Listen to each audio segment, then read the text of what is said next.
عليكم ورحمة الله وبركاته. الحمد لله والصلاة والسلام على خاتم الأنبياء والمرسلين. So first, before we begin, inshallah, I thought I'd speak about the book and the topic, inshallah. So this is actually a fairly new book. Was probably written last year or the year before. And I know the brothers who are around this book, right, the author as well, I know him personally. He's from my hometown, Brother Jamal, inshallah.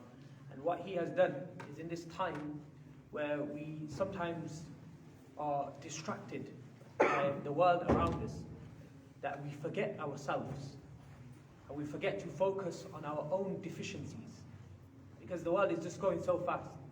So he's written this book, mashallah, may Allah subhanahu wa ta'ala reward him and accept his efforts, which focuses on various illnesses and ailments that we all may have that lead us to disobey Allah subhanahu wa ta'ala. So for example, you have two people who hit someone, who harm someone.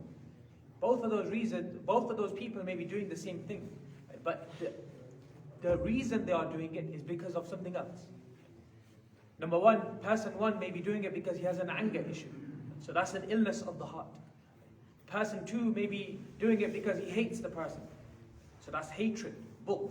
Right? So these are different things. So inshallah, if we focus on these illnesses of the heart and try to cleanse them using the Quran and the hadith of the Prophet ﷺ, then inshallah we will be on our way towards the path of Jannah. Allah subhanahu wa ta'ala says in the Quran, how Allah subhanahu wa ta'ala created the soul. فَأَلْهَمَهَا فُجُورَهَا وَتَقْوَاهَا. We inspired it to its good and its evil, its bad. قَدْ أَفْلَحَ مَنْ زَكَّاهَا وَقَدْ خَابَ مَنْ دَسَّاهَا. The one who is successful is the one who purifies it, meaning he purifies his soul. He gets rid of all the radai. So inshallah, my aim is to go through all the different diseases. I'm not going to read every single page. I'm going to read just certain parts of it, inshallah. Hopefully we can cover all the different rada'il mentioned in this book, inshallah, and it will be beneficial for all of us, inshallah. So the first one, Bismillahir Rahmanir Rahim, is al-ghadab, anger.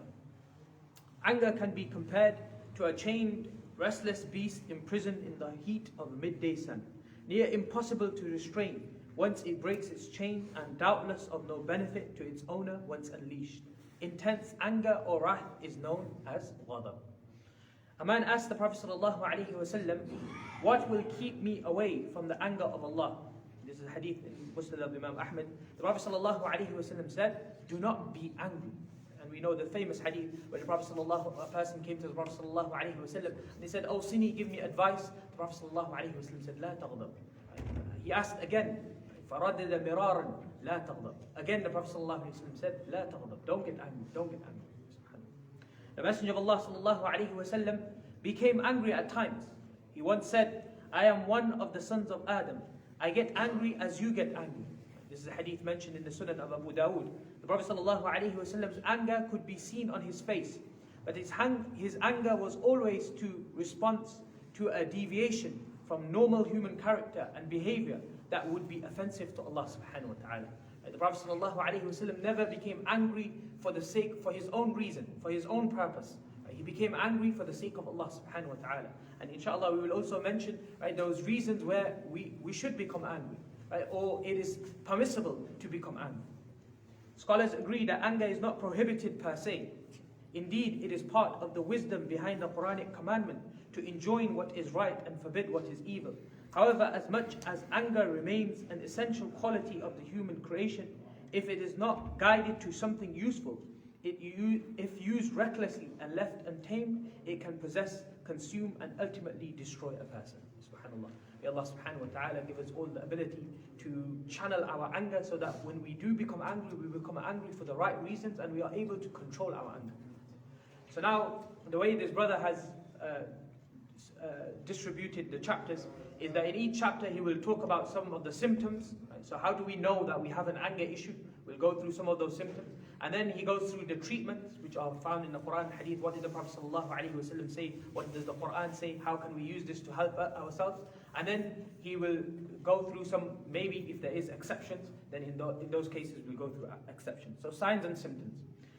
Rising temper, and evils of the tongue. Right? Many times when people become angry, when we become angry, we misuse our tongue.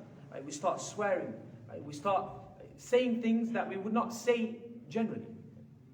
Rage and hatred. Sometimes, right, when a person becomes angry, right, we become so enraged, right, that we'll say something or do something that will have a life-changing impact. Right? For example, people lose their job, right, lose their whole career, right, because of that moment of time, that moment where they could not control themselves. Right? Subhanallah. Cutting off family and friends, right, and family ties. Right? Subhanallah. Right? Many times, there's a little, something between two brothers, and then for years on end, they will not talk to one another. They will not visit each other's houses. Right? What is this? This started off with a moment of anger. Right? Uncontrolled anger. You said something, that's it, finished. Right? Broken ties, broken friendships. Subhanallah. Creating an oppressive environment. Right? Sometimes even a person in their own homes, right? Because they have an anger problem, right? Their home becomes a toxic environment. Subhanallah. Displeasure with the divine decree. This is actually a very important point. I actually once had a TED talk, right? How a non-Muslim psychologist was talking about this. How people who always become angry, right, for them the world should be a perfect place. And that's the reason they become angry. And this is linked to this point of being displeased with the decree of Allah. Right? Because something happened, for example, your child dropped something by mistake, right? Or something happened, right? An accident happened, right? And you become enraged. Right? What does that mean about you? Right? Is it because you're displeased with the decree of Allah subhanahu wa ta'ala? You feel that no accident should happen?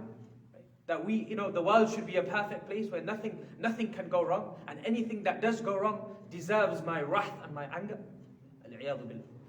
Angry comments on social media. Right? This is another fitna today that we see, where people, mashallah, when in person, right, they will never get angry, right? But then they show their anger online, right? Where they'll be start writing in complete caps locks, right? That's the sign, that the person's angry. Complete caps locks, right? Everything written in capital letters, right? And using words that they would not use in person. Right? But now suddenly, when social media gives you this smoke screen, now you can use vulgar language. You can use the language that you wouldn't generally use.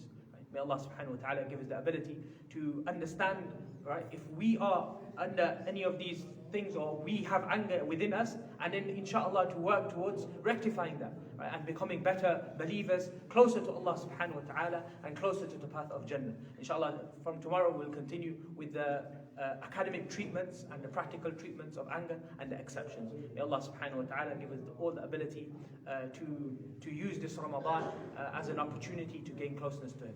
Ameen. Wa akhiru da'wana alhamdulillah rabbil alameen. Jazakumullah khair.